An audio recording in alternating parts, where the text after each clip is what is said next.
De nouvelles révélations en République démocratique du Congo à propos de la fortune du clan Kabila.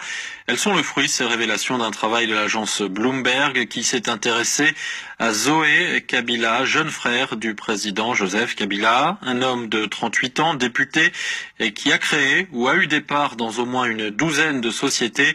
Et depuis l'accession au pouvoir de son frère en 2011, c'est un véritable empire qu'il s'est constitué. Sonia Rollet s'est plongée dans l'enquête de Bloomberg et dans certains des documents cités.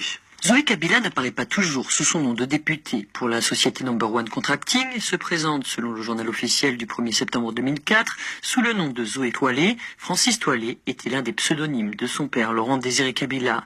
Zoé Kabila possède à l'époque la moitié des parts de cette société de construction. Bloomberg cite notamment un rapport de la Banque mondiale de 2011. Number One Contracting y apparaît comme l'une des 4 principales sociétés de construction du pays, près de 11% de parts de marché entre 2003 et 2008, engrangeant une estimation de 14 millions de dollars par an.